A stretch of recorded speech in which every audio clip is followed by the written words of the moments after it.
மிகவும் அன்பான தேவ ஜனமே, ஆண்டவராகிய இயேசு கிறிஸ்துவின் இன்பனிய நாமத்தில் இயேசுவே என்னோடு பேசுமேங்கிற இந்த தின தியான நிகழ்ச்சிக்கு உங்கள் ஒவ்வொருவரையும் வாழ்த்தி வரவேற்பதில் நான் ஆண்டவருக்குள் மிகவும் சந்தோஷமா இருக்கிறேன். நாம் சந்தோஷமா இருந்து ஆண்டவருடைய நல்ல வசனத்தை பார்ப்போம். வாருங்கள்.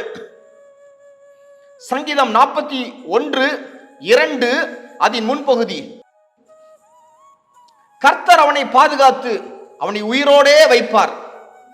ஆண்டவர் உங்களை பாதுகாப்பார், உங்களை உயிரோடே வைப்பார்.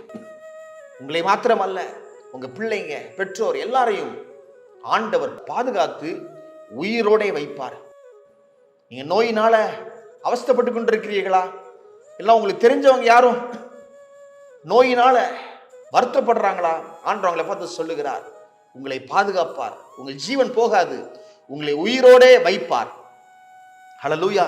பாருங்கள் தேவஜனமே, ஆதியாகமம் 37:21-22 வாசிக்கிறேன்.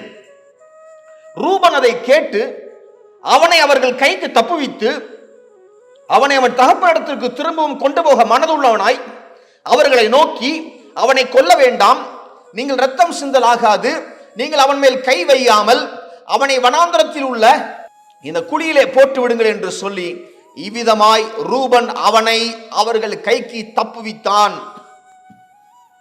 ஆண்டவர் ஒரு மனிதனை பயன்படுத்தி தன்னுடைய பிள்ளையாகிய யோசேப்பை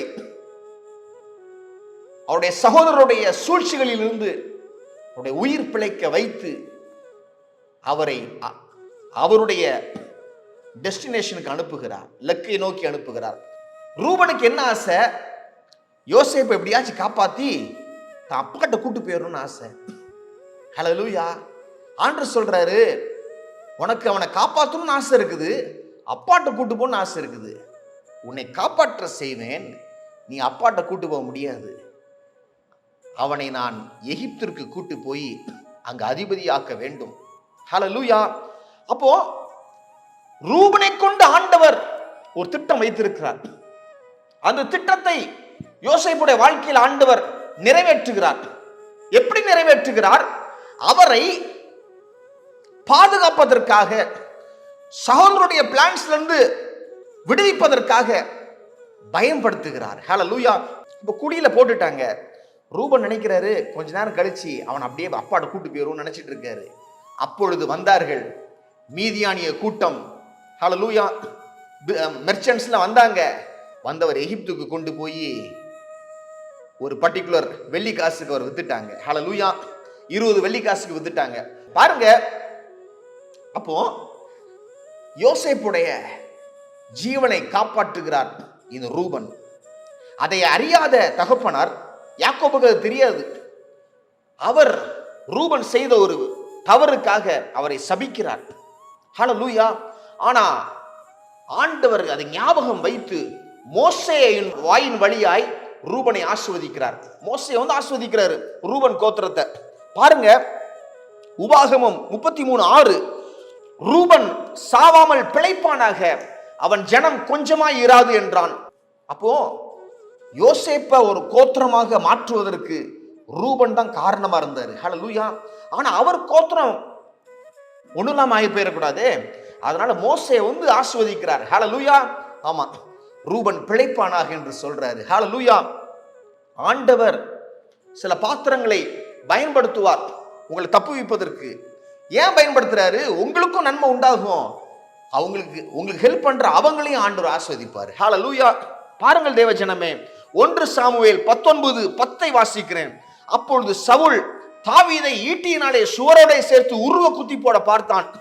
ஆனாலும் இவன் சவுலுக்கு விலகினதினாலே அவன் எறிந்த ஈட்டி சுவரிலே பட்டது. தாவீதோ அன்று ராத்திரி ஓடி போய் தன்னை தப்புவித்துக் கொண்டான். தாவீது தன்னை தப்புவித்துக் கொண்டான். சவுல் ஒரு ஈட்டி எடுத்து குத்துறாரு. தாவீது நல்லது பண்ணிட்டு இருக்காரு. சவுல் விடுதலை ஆவதற்கு ஒரு அசுத்தாவி சவுல் மேல வந்துருச்சு.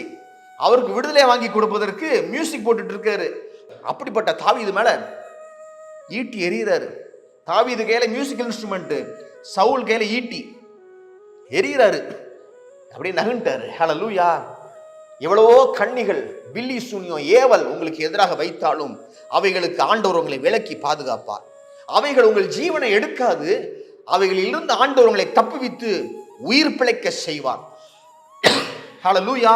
ஆமா, தாவீது பாருங்க, ஒவ்வொரு சிச்சுவேஷனையும் ஆண்டவர் பாதுகாக்கிறாரு. அகிமெலேக் என்கிற ஆசாரியின் மூலமாக சமூக தப்பத்தை கொடுத்து கோலியாத்துடைய பட்டயத்தை கொடுத்து வழி நடத்துகிறார். மோவாப் ராஜாவின் மூலமாக அவருடைய பெற்றோர்களுக்கு அடைக்கலம் கொடுக்கிறார். ஒரு டைம்ல சவுல் ஃபுல்லா சுத்திட்டாரு, தாவீத ஆட்களை வச்சு சுத்திட்டாரு, கொல்ல போறாரு.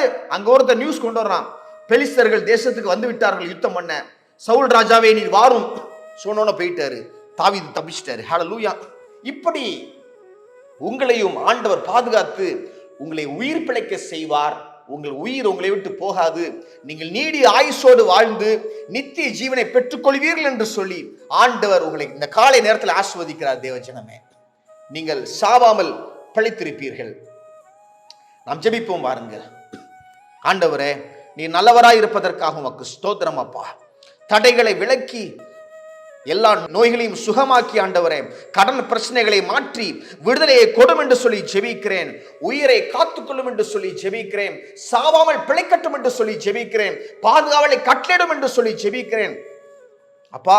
திடீர் விபத்துகளோ, எதிர்பாராத விபத்துகளோ, எல்லாம் பிளான் பண்ணுகிற சூழ்ச்சிகளோ, பில்லி சூனியம், ஏவல்கள், வன்கண்கள், புறாவைகள் போன்ற அப்பா வேணுக்குன்னு எதிராக இருக்கிற காரியங்களோ எதுவும் உங்களுடைய பிள்ளைகளாகி இவர்களை தொடாதபடி இவர்களை விலக்கி விடுதலை கொடும் என்று சொல்லி ஜெபிக்கிறேன். எல்லா பக்கங்களிலும் விடுதலை உண்டாகட்டும் அப்பா. நீடி ஆயுசும் நித்திய ஜீவனும் உண்டாகட்டும். சாகாமல் பிழைக்கட்டும். ஆசீர்வதிக்கிறேன். நன்றி ஆண்டவரே. நன்றி செலுத்தி இந்த ஜெபத்தை எங்கள் அன்பர் இயேசு கிறிஸ்துவின் நல்ல நாமத்தில் ஏறெடுக்கிறோம் எங்கள் வல்ல பிதாவே. ஆமென், ஆமென்.